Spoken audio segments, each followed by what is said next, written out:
queria, em nome do Grupo Parlamentar Os Verdes, cumprimentar o Sr. Ministro e toda a equipa do Ministério do Ambiente.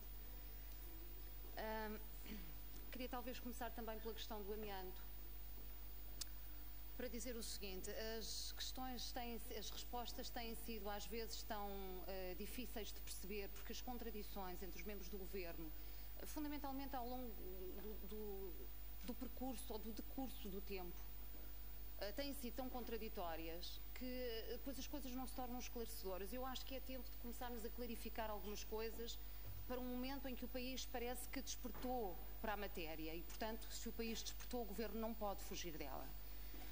É uma matéria, como sabe, Sr. Ministro, sobre a qual os Verdes batalham há anos. Mas eu gostava eu compreendo quando o Sr. Ministro diz assim: é uma responsabilidade que compete a todos os ministérios estão a fazer o levantamento. Eu acho muito bem, mas há de haver um membro do Governo que coordene isso tudo. Há ou não há? E quem é? É o Ministro do Ambiente. É com este Governo passou a ser o Ministro do Ambiente, depois já era o Ministro Miguel Relvas, depois era o Ambiente, chutavam um para o outro, já não era ninguém. Agora, entretanto, fui no outro dia a uma comissão fazer uma pergunta ao Sr. Ministro de Poiares Maduro, ele disse que aquilo não tem nada a ver com ele. Quer dizer, eu já não... Ou seja, todos têm responsabilidade, mas, ou seja, ninguém coordena. Pronto, é isso que eu queria saber. Agora, o Sr. Ministro esqueceu-se de referir uma outra coisa que o Sr. Primeiro-Ministro referiu no debate quinzenal quando nós lhe colocamos a questão.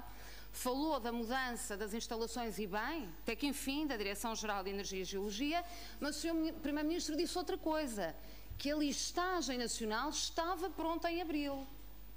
Essa listagem estava pronta em abril, não foi só a questão da mudança das instalações. E, portanto, nós estamos a aguardar por essa listagem também, dentro dos 2 meses que o Sr. Primeiro-Ministro referiu e, portanto, que cairá em abril. Outra dúvida que eu tenho, relativamente à qual nunca obtive resposta, é como é que esse levantamento está a ser feito nos ministérios? Quem é que está a fazer o levantamento?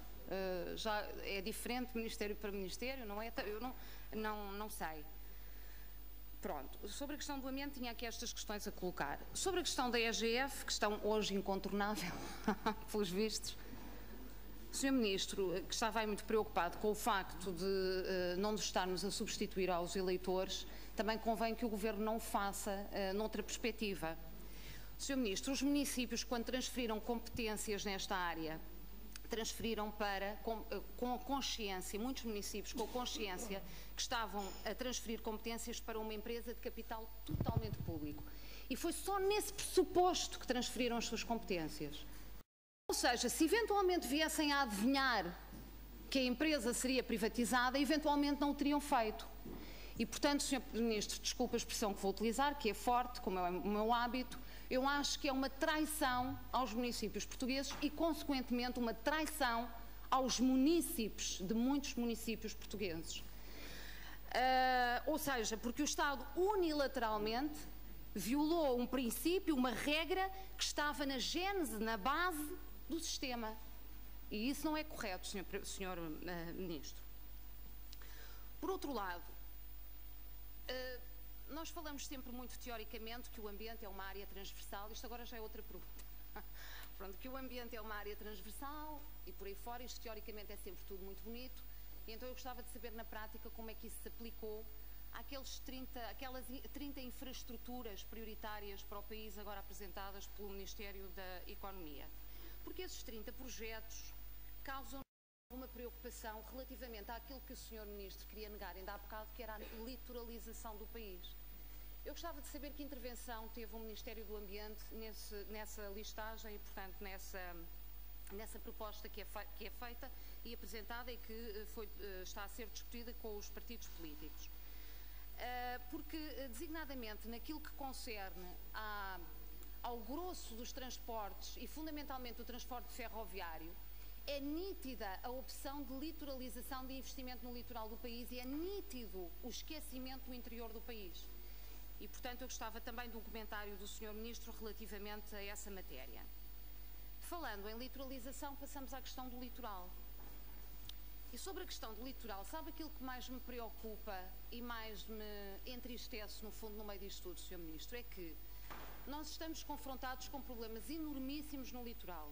O litoral cai aos bocados. É mesmo assim, quer dizer, devido em muito também, e com grande peso, de políticas que todos hoje reconhecemos que foram implementadas e que não se sustentaram na preservação do litoral. Eu já no outro dia falei ao Sr. Ministro de erros que estamos hoje a cometer, que vão exatamente no mesmo sentido dos erros que se cometeram. Ou seja, parece que em Portugal, relativamente ao litoral, nós só sabemos fazer uma coisa: remendar. Remendar. Cai um bocado e a gente vai lá remendar. Cai outro bocado e a gente vai lá remendar. E não é assim que se trabalha sobre o litoral. E aquilo que mais custa é perceber os efeitos que hoje estão visíveis a todos. E nós continuamos a criar projetos, não é, que rompem com o litoral. A barragem do Tua, como eu já referi no outro dia, é um exemplo. Hoje vou-lhe dar outro exemplo, a outra escala.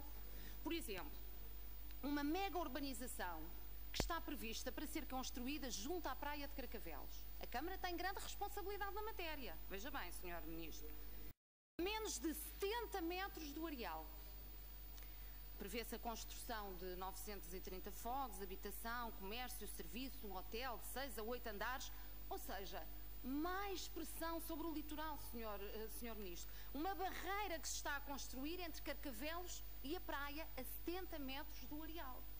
Ou seja, mas continuamos, Sr. Ministro, continuamos de facto, não dá para compreender. E eu gostava de saber que resposta é que o Ministério dá a isto. Que preocupações é que o Ministério encara relativamente a isto, dado pelos vistos, relativamente à barragem do Tua, o facto de não se ter estudado os seus efeitos sobre o litoral é uma coisa que não preocupa minimamente o Ministério.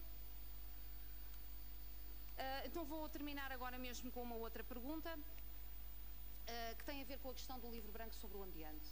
Eu gostava de saber que relevância é que o Sr. Ministro dá ao livro branco sobre o ambiente, o que é para si o livro branco sobre o ambiente, dado que ele estava, como sabe, previsto na antiga Lei de Bases do Ambiente, continua previsto, calma que ainda não acabei, Senhora Ministra, desculpe, Senhora Deputada, também há de ser um dia, quem sabe. Está previsto na nova Lei de Bases do Ambiente, que já agora vou recordar que foi aprovada só com os votos da maioria, infelizmente, e eu gostava de saber, dado que o único livro branco do ambiente que foi produzido foi em 1991, mesmo sendo agora de 5 em 5 anos, onde é que os 5 anos lá vão, não é verdade, Sr. Ministro? Há ou não perspectiva de construção de um? Isso é relevante ou não? Ou é, na verdade, matéria relevante? Muito obrigada. Muito obrigado, Sra. Deputada Heloísa.